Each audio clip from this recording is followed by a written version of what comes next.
Hi friends, last class ಅಲ್ಲಿ ನಾವು ಕಲ್ತಿದೀವಿ ತೆಗಿ ಓಪನ್, ಇದನ್ನ ಹಿಂದಿಯಲ್ಲಿ ಖೋಲು. ತೆಗಿ ಖೋಲು ಇದು ಏಕವಚನದಲ್ಲಿ ಆಯ್ತು. ಇದನ್ನೇ ನಾವು ಬಹುವಚನದಲ್ಲಿ ಅಥವಾ ಗೌರವದಿಂದ ತೆಗೀರಿ ಅಂತ ಹೇಳೋದನ್ನ ಹಿಂದಿಯಲ್ಲಿ ಖೋಲಿಯೇ. ಖೋಲೋ ಏಕವಚನದಲ್ಲಿ, ಖೋಲಿಯೇ ಬಹುವಚನ ಅಥವಾ ಗೌರವದಿಂದ.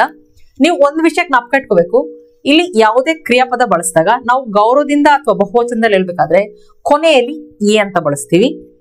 ಇಲ್ಲಿ ಖೋಲೋ ಖೋಲಿಯೇ ಎ ಅಂತ ಬಳಸ್ತೀವಿ. ಇದನ್ನ ನೀವು ಜ್ಞಾಪಕ ಇಟ್ಕೋಬೇಕು. ಬೀಗ ತೆಗ್ದಿದೆ, ಬೀಗ ಇದನ್ನ ಹಿಂದಿಯಲ್ಲಿ ತಾಲ. ತೆಗ್ದಿದೆ ಖುಲಾ ಹೈ, ಇದೆ ಹೈ, ತೆಗ್ದಿದೆ ಖುಲಾ ಹೈ. ಬೀಗ ತೆಗ್ದಿದೆ ತಾಲ ಖುಲಾ ಹೈ. ಬೀಗ ತೆಗ್ದಿಲ್ಲ ನೆಗೆಟಿವ್ ಸೆಂಟೆನ್ಸ್. ಬೀಗ ತೆಗ್ದಿಲ್ಲ, ಬೀಗ ತಾಲ. ತೆಗ್ದಿಲ್ಲ ನಹಿ ಖುಲಾ ಹೈ, ಇಲ್ಲಿ ಇಲ್ಲ ನಹಿ. ತೆಗ್ದಿಲ್ಲ ನಹಿ ಖುಲಾ ಹೈ. ಬೀಗ ತೆಗ್ದಿಲ್ಲ ತಾಲ ನಹಿ ಖುಲಾ ಹೈ. ಬೀಗ ತೆಗ್ದಿದೆ ತಾಲ ಖುಲಾ ಹೈ. ಬೀಗ ತೆಗ್ದಿಲ್ಲ ತಾಲ ನಹಿ ಖುಲಾ ಹೈ. ಬೀಗ ಈಗ ಮುಚ್ಚಿದೆ, ಬೀಗ ತಾಲ. ಮುಚ್ಚಿದೆ ಇದನ್ನ ಬಂದ್ ಹೈ, ಮುಚ್ಚಿದೆ ಬಂದ್ ಹೈ. ಇದೆ ಹೈ, ಮುಚ್ಚಿದೆ ಬಂದ್ ಹೈ. ಈಗ ಮುಚ್ಚಿದೆ ಅಭಿ ಬಂದೆ, ಈಗ ಇದನ್ನ ಹಿಂದಿಯಲ್ಲಿ ಅಭಿ. ಈಗ ಮುಚ್ಚಿದೆ ಅಭಿ ಬಂದೆ. ಬೀಗ ಈಗ ಮುಚ್ಚಿದೆ ತಾಲ ಅಭಿ ಬಂದೆ, ತಾಲ ಅಭಿ ಬಂದೆ. ಬೀಗ ಈಗ್ಲೂ ಕೂಡ ಮುಚ್ಚಿದೆ, ಬೀಗ ತಾಲ. ಈಗ್ಲೂ ಕೂಡ ಇದನ್ನ ಅಭಿವಿ. ಈಗ ಅಭಿ, ಈಗ್ಲೂ ಕೂಡ ಅಭಿವಿ. ಕೂಡ ಅನ್ನೋದನ್ನ ಹಿಂದಿಯಲ್ಲಿ ಬಿ ಅಂತ ಬಳಸ್ತೀವಿ. ಈಗ್ಲೂ ಕೂಡ ಅಭಿಭಿ. ಮುಚ್ಚಿದೆ ಬಂದೆ. ಬೀಗ ಈಗ್ಲೂ ಕೂಡ ಮುಚ್ಚಿದೆ ತಾಲ ಅಭಿವಿ ಬಂದೆ.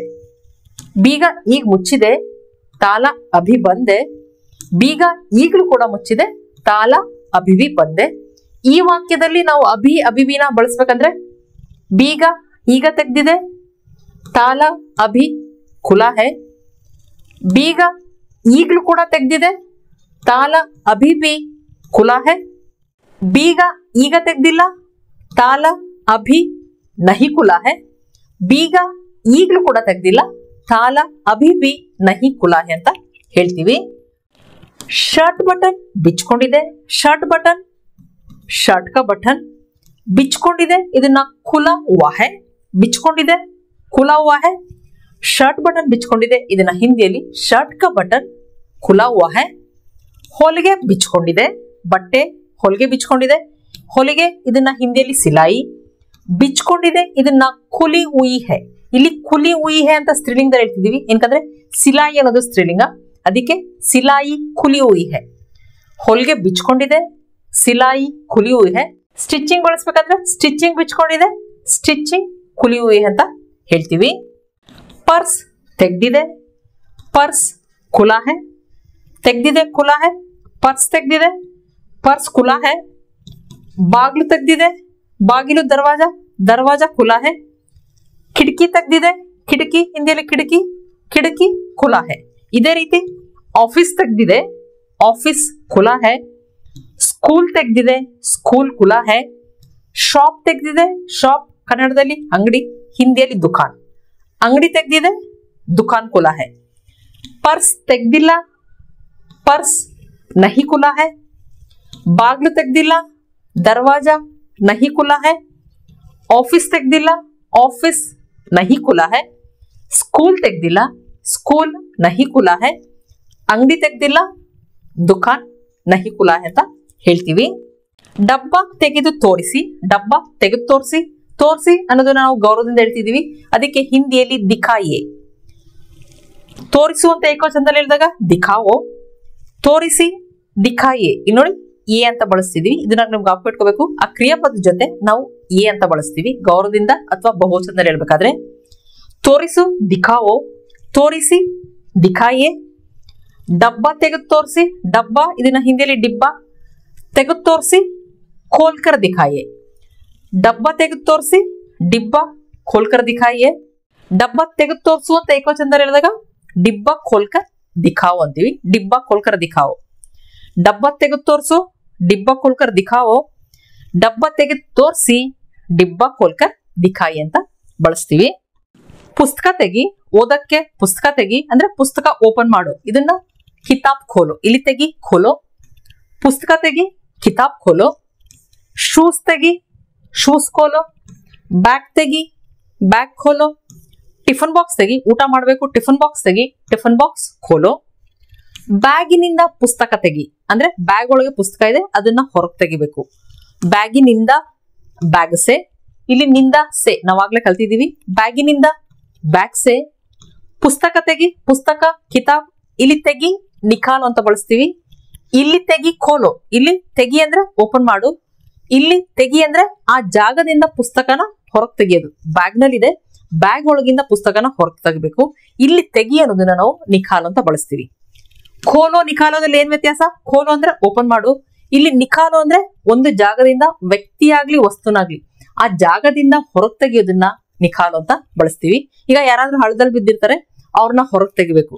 ಹೊರಗೆ ತೆಗಿ ಅನ್ನೋದನ್ನ ಬಾಹರ್ ನಿಖಾಲೋ, ಇಲ್ಲಿ ತೆಗಿ ನಿಖಾಲೋ ಅಂತ ಬಳಸ್ತೀವಿ.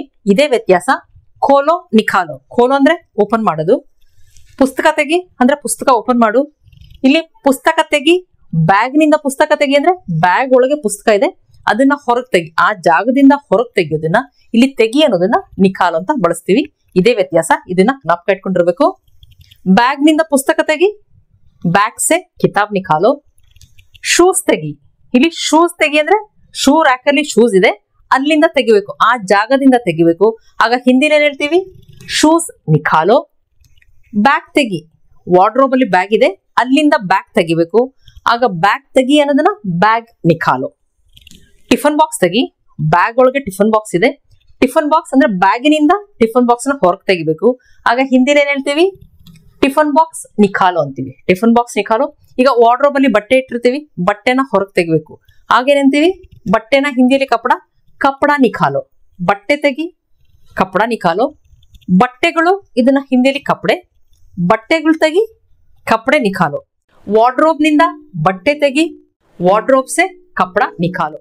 ನಿಖಾಲಿ ಅಂತ ಬಳಸ್ಬೇಕಂದ್ರೆ ತೆಗೀರಿ, ವಾರ್ಡ್ರೋಬ್ ನಿಂದ ಬಟ್ಟೆ ತೆಗೀರಿ, ವಾರ್ಡ್ರೋಬ್ ಸೆ ಕಪಡ ನಿಖಾಲಿಯೇ. ನಿಖಾಲಿ ಅನ್ನೋದನ್ನ ಬಹುವಚನದಲ್ಲಿ ಅಥವಾ ಗೌರವದಿಂದ ಬಳಸ್ತೀವಿ.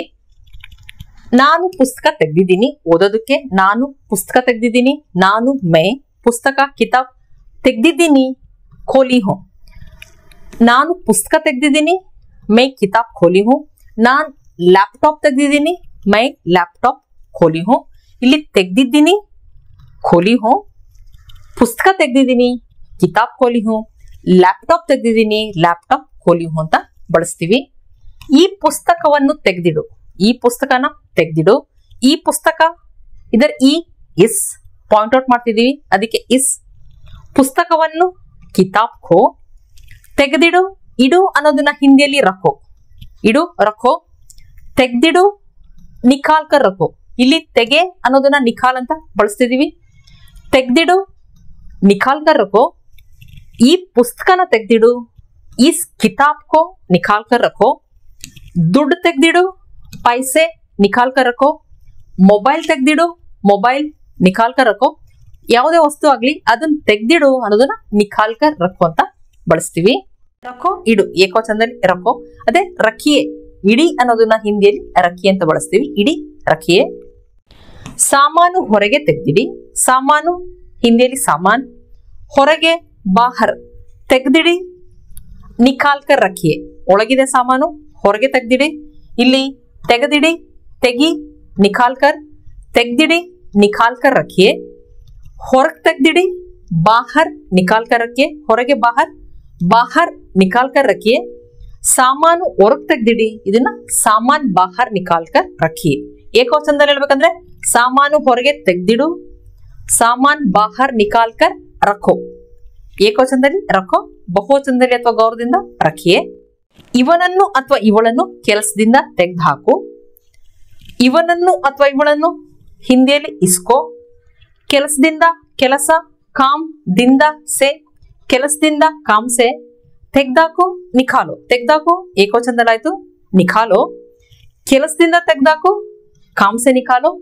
ಇವನನ್ನು ಅಥವಾ ಇವಳನ್ನು ಕೆಲಸದಿಂದ ತೆಗ್ದಾಕು, ಇದನ್ನ ಹಿಂದಿಯಲ್ಲಿ ಇಸ್ಕೋ ಕಾಮ್ ಸೆ ನಿಖಾಲೋ.